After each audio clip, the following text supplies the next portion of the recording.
Character modeling is taking the art from visual development and turning it into a 3D model, painting it, giving it life, and then handing it off to our character riggers who send it off to animation. So we actually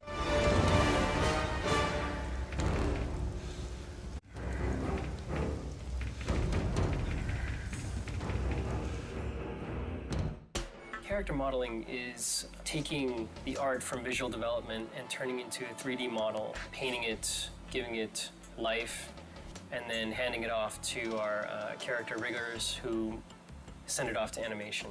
So we actually create the object itself. It's in general just become, I guess you'd say, more sophisticated, but it's more of a traditional media now. It's kind of, if you know how to sculpt traditionally, then you're going to transfer right in. Traditional skills are playing a more important role, which is great.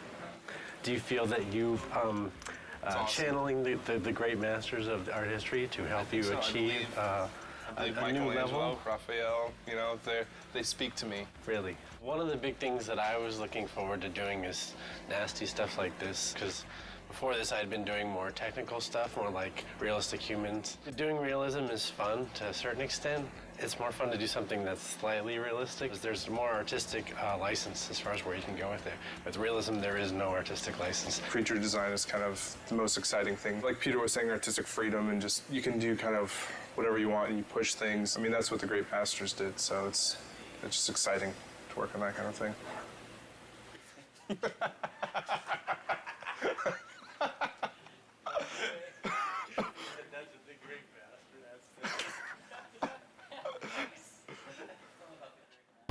Here's my workstation. I have my Cintiq, which is what we use to paint and model. This is the monitor that we can actually draw on, paint on the screen, sculpt in ZBrush, which is very helpful and amazing. And then on the left of me, I have my standard monitor where I usually keep my reference. We're able to give metal a kind of specularity that we couldn't before. Scratches, blood, a real shine and realism that we couldn't deliver on the last project. We are working with a lot more polygons and a lot more textures on our project this time, per object. Here's Hermes, the concept art that I got from Andy Park, who did a great job. You can see the boots are in there and what color they're supposed to be, what material. We're still working on the cloth, making sure that's all rigged nicely. And right now, I'm fighting with the hair, trying to make the hair look good. So hopefully by the time you see this in the game, it'll be looking nice and transparent. So here we are starting him out in ZBrush and adding a lot of the little detail.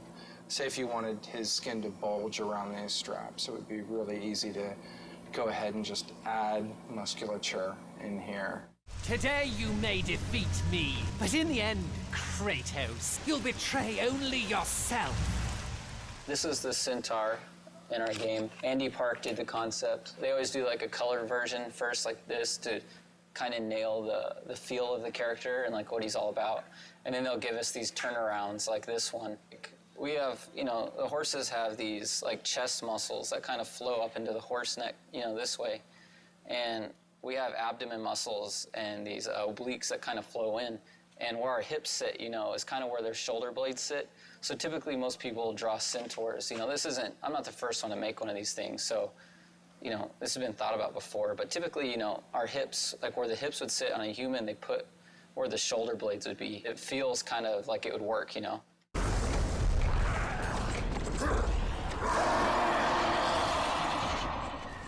Kratos was created from scratch simply because we weren't sure where we wanted to go in the third game, if we were going to change him at all, or if we were going to maintain the PS2 silhouette and essentially the same exact character. We felt like it might be an opportunity to really make some changes to him, considering the level of fidelity and sophistication in what we could create now on the PS3. We started out way out there. 2.5 years later, we decided that he looks like the PS2 model.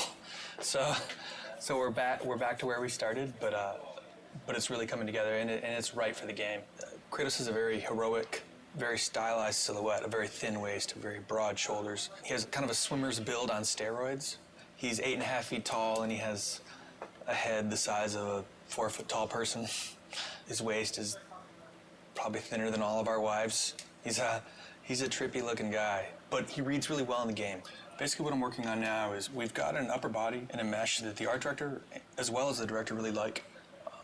So now it's a matter of creating a blend map, which is new technology for Sony Santa Monica, in that we can do expressions. Basically, I'm just creating the rage, sculpting him looking angry, and we'll be able to blend this new facial expression into the current model.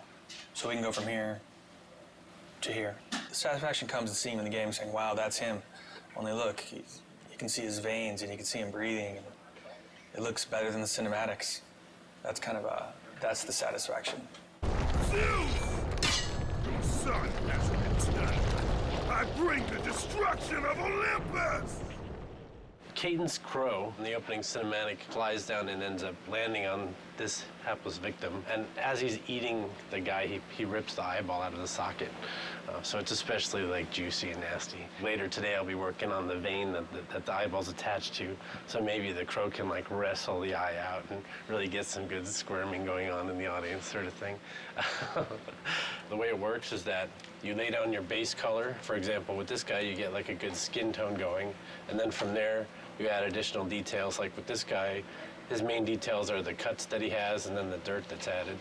There's some sort of distortion going on here, and that's because it's actually being wrapped in 3D. So you can sort of feel where the chin line is just because of how these are bending.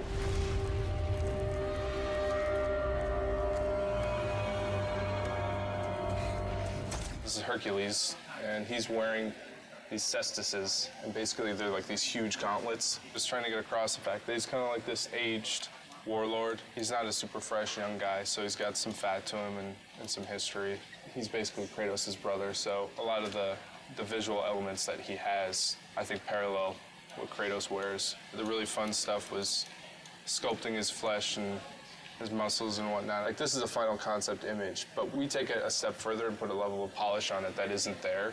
Because once it's here, this is a beautiful painting, but once it goes in the game, it needs to be perfect at every angle. Every angle you look at it, it has to be a great piece of work. So it's you have to go in and you take this and you take everything a step further, and there can't be any mistakes. Call it my 13th and final labor. Soon I will become the god of war and claim the throne for myself.